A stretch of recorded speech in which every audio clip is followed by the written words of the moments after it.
Friends is remembered as one of the most tightly written sitcoms in television history.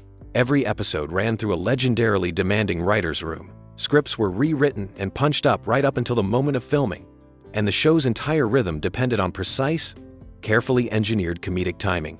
This wasn't a show built around loose improvisational chaos.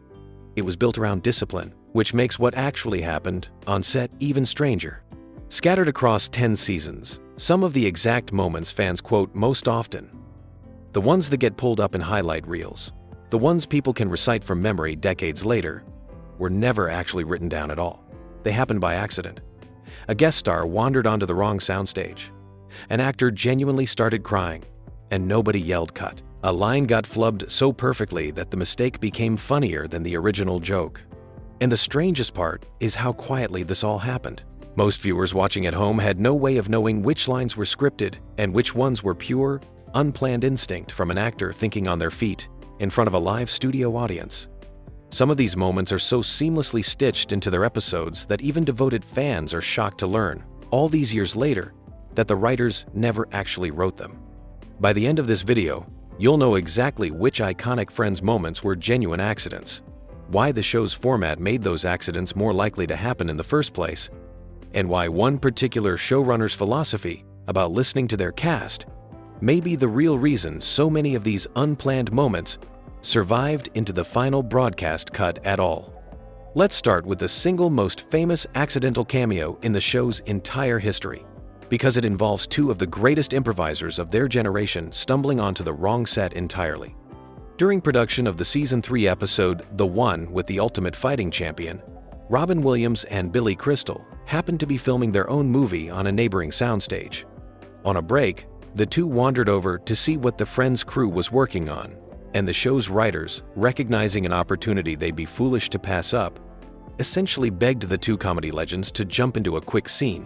What resulted was a short sequence of two strangers barging into Central Perk, sitting on the Friends' usual couch, and loudly airing out an increasingly absurd personal drama involving infidelity and a suspicious gynecologist. None of it was written. Williams and Crystal built the entire bit from scratch, in character, on the spot, and the crew simply let the cameras roll and kept whatever worked. That kind of spontaneous magic happened again, in a much quieter and more emotional register, during one of the show's earliest, more dramatic beats. In an early episode dealing with Ross's ongoing tension with his ex-wife Carol, actress Jane Sibbett found herself genuinely moved by David Schwimmer's performance in the scene, to the point where she began tearing up for real, unscripted, simply reacting honestly to what her scene partner was doing in the moment. The directors chose to keep that authentic reaction in the final cut rather than reshoot for something more controlled, letting a real, human moment of connection between two actors quietly become part of the show's emotional history. Jennifer Aniston has her own entry in this same episode, and it's a genuinely funny example of exactly how thin the line between scripted and improvised comedy can be on a show this sharp. Frustrated with Ross's attempts to patch things up with Carol, Rachel needed a line capturing just how exasperated she'd become with the whole situation. Aniston ad-libbed a comparison, describing the entire marriage less as a relationship worth saving and more like the worst hangover imaginable. The joke landed so well with the live studio audience that the laughter reportedly had to be edited down in post-production because it ran long enough to disrupt the scene's pacing. A strange, very specific problem to have. A joke that wasn't even written down being funny enough to break the show's own rhythm. Then there's Matthew Perry, who, according to virtually every account from writers and castmates alike, contributed more spontaneous, improvised one-liners to the show than any other actor on the call sheet.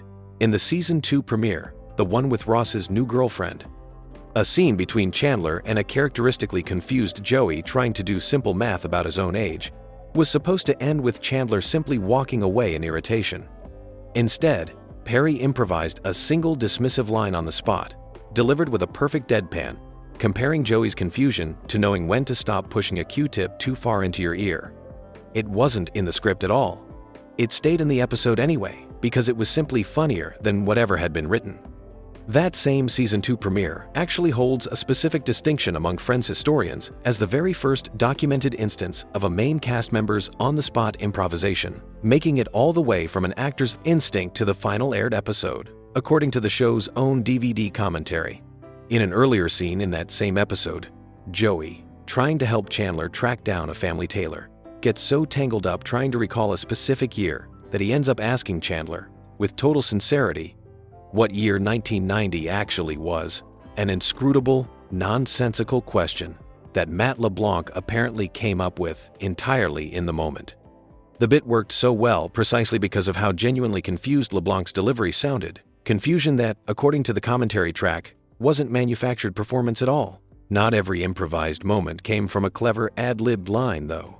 Some of the show's best accidental comedy came from actual physical mistakes that the cast simply played through rather than stopping to reset. In one episode, during a tense scene involving Chandler being handcuffed, Perry accidentally swung his cuffed hand directly into a metal filing cabinet, smacking himself in the head by pure accident mid-scene. Rather than call cut and start over, Perry stayed in character and absorbed the blunder into the performance itself, and the unplanned collision made it into the broadcast episode specifically because it was, by every account, funnier than anything scripted for that moment could have been. Language barriers created their own share of unplanned comedy too. When Italian actor Cosimo Fusco appeared as Rachel's short-lived love interest Paolo, he was given some latitude to speak naturally in his own language during certain scenes. In one moment, Fusco improvised a flirtatious line in Italian directed at Phoebe, something that roughly translated to a comment about how beautiful all of the women in the group happened to be, to which Lisa Kudrow, playing along without missing a beat, simply responded with an enthusiastic, all-American you betcha, a line reading so perfectly mismatched to the moment that it became one of the episode's funniest small exchanges. Entirely because neither actor was working from anything on the page. Even the show's very last episode wasn't immune to a spontaneous last-minute joke. In the series finale, after the friends empty out Monica and Rachel's apartment for the final time, Rachel suggests the group go grab one final cup of coffee together, the exact ritual that had defined the entire show for 10 years. Matthew Perry, apparently unable to resist one last joke on his way out the door, ad-libbed a single dry, sarcastic response, essentially asking where exactly they were supposed to go get coffee now that Central Perk, the show's most iconic setting, no longer existed for them to visit. It's a tiny, easy-to-miss line, delivered almost as a throwaway, and yet it quietly captures the show's entire improvisational spirit in one single unscripted joke right at the very end. Perhaps the single most consequential unscripted moment in the entire series arrived during Ross's wedding to his second wife Emily, a storyline that would go on to reshape the show's central romantic arc for years afterward. During the actual vows, Ross accidentally says the wrong name at the altar, a moment famously inspired directly by David Schwimmer's own real-life habit of occasionally mixing up his character's various love interests while filming. The writers hadn't planned that specific slip as scripted dialogue. It grew out of Schwimmer's own genuine, repeated tendency to blur the names together during rehearsal, a habit the show ultimately decided to lean into rather than iron out, turning an actor's honest mistake into one of the most consequential plot twists in the entire series. A verbal slip during an entirely different storyline produced one of the show's smaller but more quietly memorable ad-libs. In a scene built around Chandler discussing a job interview, Perry meant to describe his character's suit as needing to be a blue blazer, but instead accidentally swapped in a jarringly wrong word partway through the line, describing it instead as a blue blazer that needed to be black. The mistake made no logical sense whatsoever, and that was exactly what made it funny. Rather than cutting and reshooting for a cleaner delivery, the take was kept, the small, nonsensical stumble becoming, over time, one of the specific line readings longtime fans quote back to each other precisely because it so clearly wasn't something any writer would have deliberately put on the page. Not every unplanned moment came from the human cast either. Marcel, the capuchin monkey who lived with Ross for a stretch of the show's early seasons, was played by a trained animal actor who, despite generally professional behavior on set, occasionally had mischievous moments of her own during filming, unpredictable animal behavior that the crew simply had to work around, and, when it produced something usable, incorporate into a scene rather than fight against. Working with a live animal on a multi-camera set meant accepting a level of genuine unpredictability that simply doesn't exist when every performer on set is a trained actor working from a script. One of the more unusual entries in this entire list technically never happened during filming at all. In the Season 4 episode, The One with Phoebe's Uterus, a small bit involving Joey working as a tour guide at Ross's museum, reportedly originated not on camera, but during an unfilmed rehearsal earlier in the week, an improvised moment that clicked so well, the writers decided to formally fold it into the episode's actual script before the cameras ever rolled. It's a useful reminder that the line between improvisation and scripted comedy on a show like this was never as clean as viewers might assume. Sometimes a joke started as pure, spontaneous instinct in a rehearsal room, only to be written down, refined, and reintroduced as though it had been planned from the very beginning. So why did a show known for such disciplined, heavily rewritten scripts end up leaving so much room for genuine spontaneity in the first place? Part of the answer comes down to the format itself.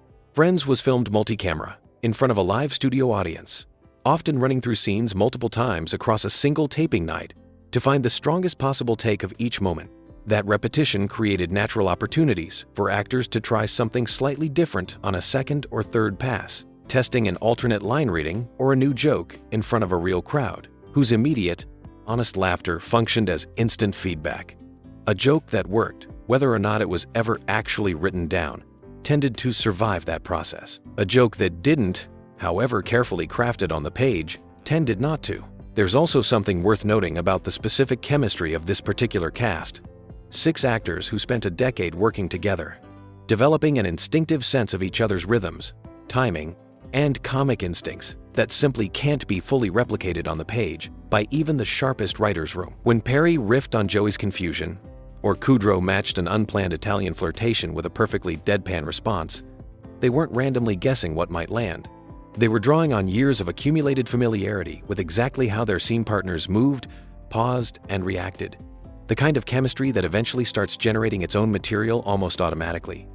It's a reminder of something that gets lost in conversations about the mechanics of sitcom writing, the story engines, the formulas, the precise architecture of setup and punchline discussed elsewhere in this exact kind of analysis. All of that structure matters enormously, but it was never actually the entire story.